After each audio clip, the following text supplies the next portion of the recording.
Hi guys, welcome to I dream. నేను మీ Chanakya. And last time కూడా మనము ఈ టాపిక్ గురించి డిస్కస్ చేసాం. అదేంటంటే మనకు మంత్లీ ఇన్కమ్ కోసము కొన్ని చోట్ల మనం ఇన్వెస్ట్మెంట్ చేస్తూ ఉంటాం. సో అలా ఇన్వెస్ట్మెంట్ చేసిన వాటిలలో కూడా కొన్ని రాంగ్ ఇన్వెస్ట్మెంట్స్ అనేది కూడా పక్కా ఉంటాయి.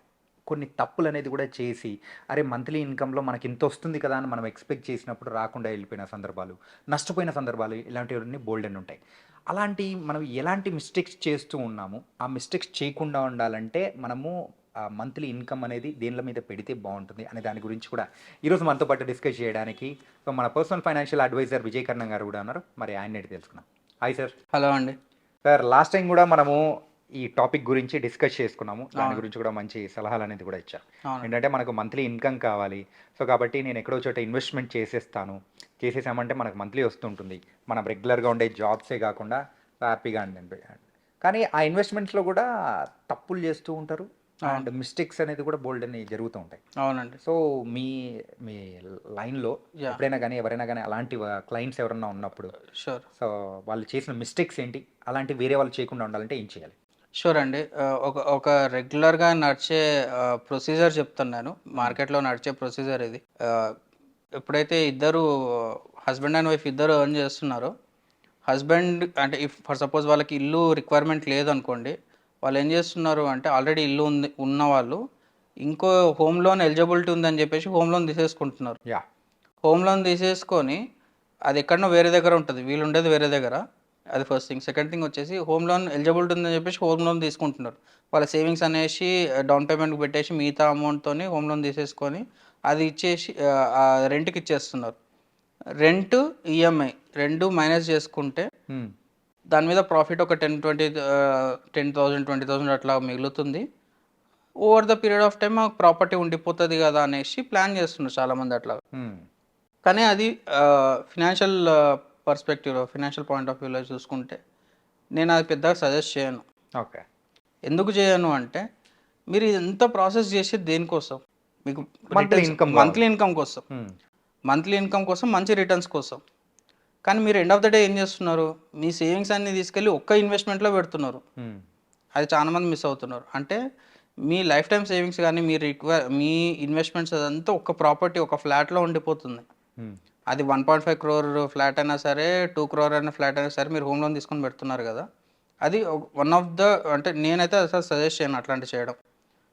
ఎందుకు అంటే మీకు ఈఎంఐ అనేది ఫిక్స్డ్ ఉంటుంది.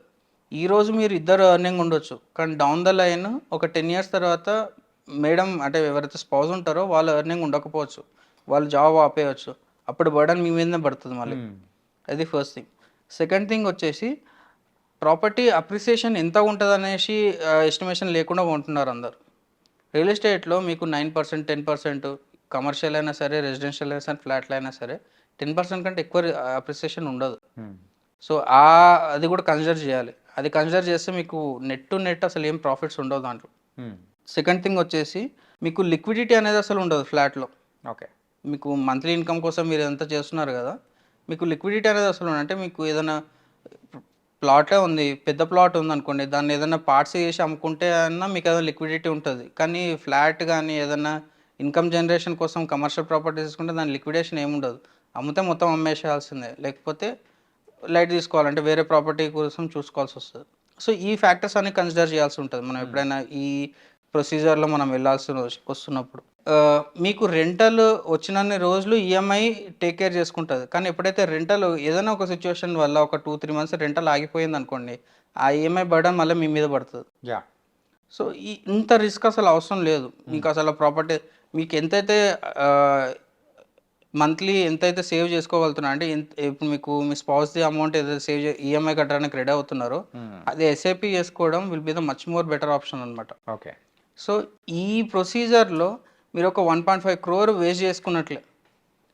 సో 1.5 crore అట్లా చేయడం బదులు మీరు ఒక ఫర్ సపోజ్ ఈ ఎస్ఐపిస్ చేసుకుంటే ఒక 1 crore 1.5 crore మీరు కార్పస్ బిల్డ్ చేసుకోగలిగారు అనుకోండి, దాని నుంచి మీకు 1 lakh ఇన్కమ్ పర్ మంత్ వస్తుంది అనమాట.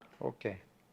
సో కంపేర్ చేసుకోండి, ఫ్లాట్ నుంచి మీకు నెట్ టు నెట్ ఒక 20-30,000 అప్రిసియేషన్ బెటరా, లేకపోతే 1 crore 1.5 crore నుంచి 1 lakh per income per month without any hassle, అంటే ఎటువంటి ఇబ్బందులు లేకుండా 1 lakh డైరెక్ట్ మీ అకౌంట్లో పడడం ఇంపార్టెంటా, అంటే ఏది కంఫర్టబుల్ ఉందో చూస్ చేసుకుంటే you will get your answer అనమాట. యా. సో ఈ ప్రాపర్టీ లోన్స్ అనేవి వెరీ లాంగ్ టర్మ్ ఉంటాయి, 20-25 ఇయర్స్ ఉంటాయి కాబట్టి సో అంత రిస్క్ తీసుకో, it's not a suggestion, it's not a good suggestion అనమాట. Okay. Better to build a corpus of 1.5 crore instead of taking out loan.